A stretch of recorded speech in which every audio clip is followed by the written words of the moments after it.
Hello everybody, Christian from Treasure Town here, and today we're going to be checking out a coin collection that is owned by a friend of mine, and they invited me to take a look and see what's inside, and it's super cool, sort of old school collection. We got a few coin folders that we'll be digging into, we got some jars of foreign currency, and then we also have some US stuff, and including some of the silver in some of the jars. So I saw some old stuff, I was super excited to dig in, and yeah, I'm going to be going jar by jar. I think the way I'll do it is I'll sort it individually on my own, like jar by jar, do the highlights and show off what's inside, but excited to hop in, and I think we'll start with a little bit of the foreign currency. And we're done with the first jar. I am probably going to hunt this pretty soon, but I'll show you some of the neat finds. So we had two Morelos pesos, 10% pesos from Mexico. I want to say they were 1957 to 1967, but really low percentage silver. MO is the Mexico City Mint, but fun to find those. But that was not where the silver stops. I want to say that these are 40% silver, but I think they're 1 kroner coins, 1948 and 44 from Sweden. And we see Gustav the Fifth on there, so there's the other one. This one was probably the best find, I would say, though not on the silver content, but it's a 1936 80% silver 25 cents coin from King George the Fifth in his last year of reign, before George the Sixth came in. And then we also had a 65% silver, or 83.5% I think, 10 escudos 1954 from Portugal. I always like the ships on their designs, but there's also been a good mix of circulating, that's at least like $10 of euros, a few dollars in Australian dollars, and the lighting shifting a little bit here, but even these you could exchange and expect to get about $5 back. So in these foreign coin collections there can often be some good value, but just shout out quickly to Ukraine, interesting coin design. We've got some older stuff from Mexico. We had a UAE coin, and some Canadian stuff, and Panama. Remember that they're always the same exchange rate, same weight standard and everything as the US coin. So that's interesting.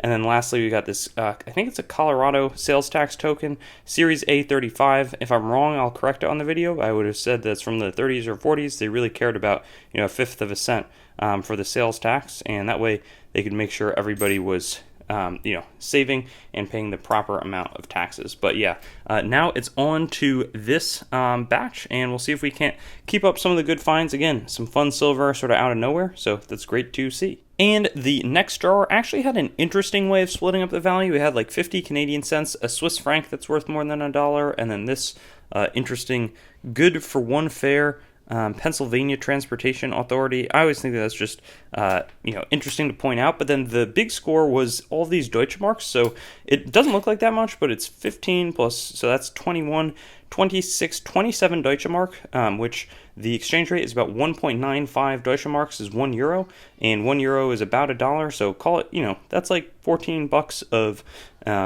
basically currency that can be exchanged at any of the federal bank locations, and that's in addition to what we found earlier. So at this point, every time I have some German relatives, every time I get like 500 to 1,000 Deutschmarks, I'll send them over, or when they, basically it's every time somebody takes a family trip, which is every few years. We have a big family, and then I exchange all of the Deutschmarks that I have. So just a little interesting thing. I'm thinking though, there's a fair amount of what looks like could be some silver in here, so I wanted to check that out, as well as all of whatever's in there, because that looks pretty good too. But we'll keep moving through this collection, having a bunch of fun. And so I dumped that thing out, and it looked like, some of the stuff on top was more like the, basically spending value, Kennedy half dollars, but like right there I can see some nice silver. That looks silver over there as well. I see a 90% silver right there, so I am going to just briefly go through everything and we'll report back with the results. And right here's the results from that jar. So we got about 4 90% silver, 16 40% silver, and then 4 Eisenhower dollars. These are really worth like $1.25 or so. Premiums might be a little bit higher, but it's tough to pay on them. You have to sell them in bulk. But yeah, some good silver. Good reminder always to be checking what's in your collection. I think next up, I think that there's a fair amount of silver in here, so I'm going to do the same thing where I'll just show you what's in there at the end. I should have loosened this prior. Well, I think I can. It looked like there was some cool stuff in there. Standing Liberty quarters, Walking Liberty halves, so time to go through that. And the fines really kept coming. This one probably about $6 of face value of 90% silver. You know, we got another 25 silver quarters and a standing liberty. This one looks like it's been stored in an album for a long time, 1927 standing liberty quarter. So that's sort of what's going on with that coin. But you know, that's called another six. You know, call it 13, and then look at that, 8 more silver half dollars. So that brings us up to about $17 face value. You know, that stuff is trading at like $20. That's like $340 in silver coinage. We also have this war nickel with a large P on the back, 35% silver. And then we have two coins from the Philippines that the United States made when it was a Commonwealth. We see the M Manila mint mark. So that's really neat and a fun piece of history. Only mint that was abroad. And then lastly, we have the Union Pacific Lucky Piece. I don't know too much about this sort of exonumia, but figured I would point it out. But now at this point, I think all we have left is this little pouch over here. And then this thing, I've got no idea. Looks like, you know, there's some Sacagawea coins in there, maybe some foreign stuff, but we'll have to find out. And we were able to go through that last batch. So right here, bunch of Italian, what looks like telephone tokens. If anybody has any more information on them, like what year they are from, they say, let's see, Gettone Telefonico on them.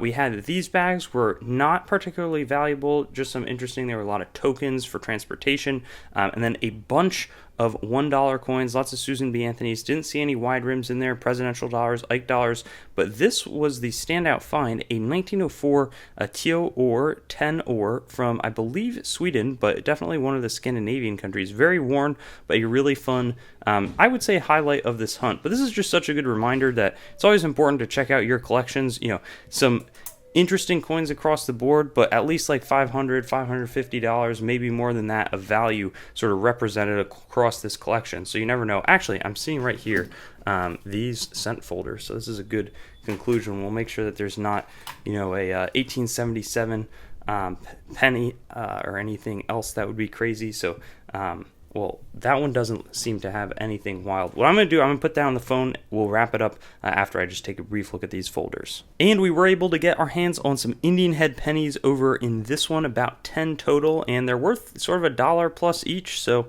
not bad. But again, what a great reminder. Always good to check things out. Like this thing, when I opened it up, a lot of what was on top was not silver, but now, you know, again, several $100s in silver, some really cool other coins, foreign circulating currency. So fun to have a crack at this collection, and I'll see you on some future videos.